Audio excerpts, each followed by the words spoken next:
আধুনিক যুদ্ধক্ষেত্রের প্রেক্ষাপটে প্রযুক্তি একটি গুরুত্বপূর্ণ ভূমিকা পালন করেছে, যা সংঘর্ষকে শুধুমাত্র সামরিক সংগ্রামের মধ্যে সীমাবদ্ধ রাখেনি, বরং এটিকে মানবিক ট্র্যাজেডির পরীক্ষায় পরিণত করেছে। ইউক্রেনের সাম্প্রতিক ঘটনা এই বাস্তবতাকে আরও সামনে এনেছে।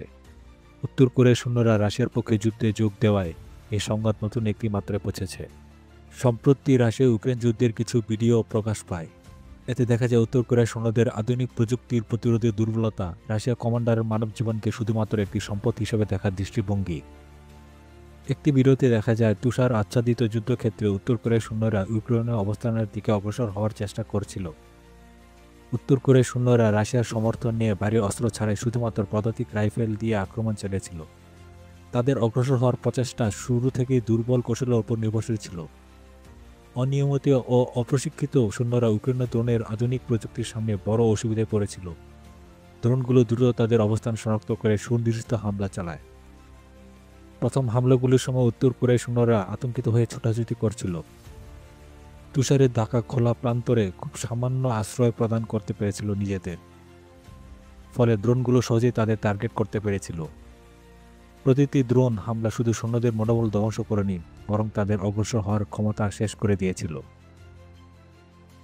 একটি করুণ মুহূর্তে দেখা যায় দুইজন উত্তর কোরিয়ার সৈন্য একটি ড্রোন প্রতিহত করার চেষ্টা করছিল। একজন সৈন্য তার রাইফেল তুলে ড্রোন লক্ষ্য করে গুলি চালাতে গিয়ে ভুলবশত তার সহযোদ্ধাকে গুলি করে ফেলে। এই ধরনের ভুল শুধু যুদ্ধক্ষেত্রের বিশৃঙ্খলতার প্রতিফলন নয়, এটি সৈন্যদের অপ্রশিক্ষণ ও দুর্বল প্রস্তুতির এক করুণ উদাহরণ। যুদ্ধের পরবর্তী পর্যায়ে ট্যাঙ্কগুলোর ব্যবহার শুরু হয়, যা যুদ্ধক্ষেত্রে ভারসাম্য সম্পূর্ণ বদলে দেয়। ইউক্রেন এবং রাশিয়ার মধ্যে ট্যাঙ্ক যুদ্ধ উভয় পক্ষের কৌশলগত শক্তি এবং প্রযুক্তিগত সক্ষমতাকে চ্যালেঞ্জ করে। উত্তর কোরিয়ার সৈন্যদের উপস্থিত এলাকায় ইউক্রেনের ট্যাঙ্কগুলো তাদের শক্তিশালী বর্মা এবং উচ্চ নির্ভুল ফায়ারিং সিস্টেমের মাধ্যমে যুদ্ধক্ষেত্রে আধিপত্য বিস্তার করে। এই ট্যাঙ্কগুলো রাশিয়ার ও উত্তর কোরিয়ার বাহিনীর প্রতিরোধ ভেঙে দেয়। এক পর্যায়ে ইউক্রেনীয় বাহিনী দুইজন উত্তর কোরিয়ার সৈন্যকে আটক করে। তাদের জিজ্ঞাসাবাদে জানা যায় উত্তর কোরিয়ার সরকার তাদের ভুল তথ্য দিয়ে যুদ্ধে পাঠিয়েছে। তারা জানত না যে তারা ইউক্রেনে রয়েছে এবং ভেবেছিল তারা একটি সামরিক মহড়ায় অংশ নিচ্ছে। এই স্বীকারোক্তিগুলি প্রকাশ করে যে উত্তর কোরিয়ার সৈন্যরা শুধুমাত্র যুদ্ধক্ষেত্রে প্রযুক্তিগতভাবে অপ্রস্তুত ছিল না, বরং রাজনৈতিক প্রোপাগান্ডার শিকারও ছিল।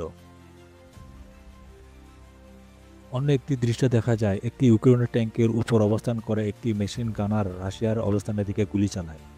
এই দৃশ্য ইউক্রেনের যুদ্ধক্ষেত্রে সাহস ও ধৈর্যের গুরুত্ব প্রমাণ করে। এরপর একটি ইউক্রেনের MB-2 ব্রেডলি ফাইটিং ভেহিকেল রাশিয়ার একটি সাঁজোয়া বাহনকে সরাসরি মোকাবিলা করে। তীব্র গোলাগুলির মধ্যে রাশিয়া সাঁজোয়া যানের বাহনের ক্রুরা চলন্ত বাহনটি ত্যাগ করে।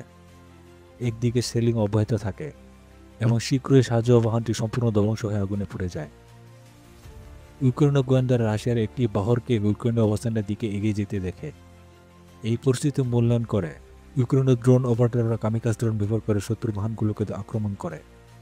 ড্রোনগুলো তাদের লক্ষ্যবস্তুতে সুনির্দিষ্ট হামলা চালিয়ে শত্রুর বাহনগুলোকে ধ্বংস করে দেয়। রাশিয়ার সাঁজোয়া বাহনগুলো ড্রোন হামলা তীব্রতা সহ করতে ব্যর্থ হয় এবং সৈন্যরা বাঁচার জন্য গাছের আড়ালে লুকানোর চেষ্টা করে, কিন্তু এই প্রচেষ্টাগুলো তাদের রক্ষা করতে পারেনি। আরেক দৃশ্যে দেখা যায় একটি ইউক্রেনের ড্রোন একটি রাশিয়ার ট্যাঙ্কের টারেন্টে আঘাত করে সেটিকে অচল করে দেয়। এই নির্ভুল আঘাত ড্রোনগুলো ধ্বংসাত্মক কার্যকরিতার স্পষ্ট উদাহরণ। ট্যাঙ্কটি ধ্বংস হওয়ার পর এর ক্রুদের খোঁজ শুরু হয়।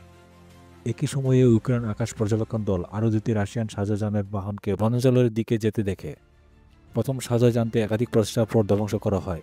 দ্বিতীয় বাহনটি তার বহরের সৈন্যদের বনাঞ্চলে নামিয়ে দেয়, কিন্তু এই প্রচেষ্টাও ব্যর্থ হয় কারণ ইউক্রেনের সেনারা জ্যাভেলিন ক্ষেপণাস্ত্র ব্যবহার করে সৈন্যদের ধ্বংস করে। ইউক্রেনের আব্রাহাম ট্যাঙ্ক এবং M2 ব্রেডলি ফাইটিং ভেহিকেল শত্রুদের সম্পূর্ণরূপে পরাস্ত করে এবং যুদ্ধক্ষেত্রে ইউক্রেনের আধিপত্য পুনঃপ্রতিষ্ঠা করে। এই দৃশ্যগুলো আধুনিক যুদ্ধের জটিলতা এবং নির্মমতাকে প্রতিফলন করে।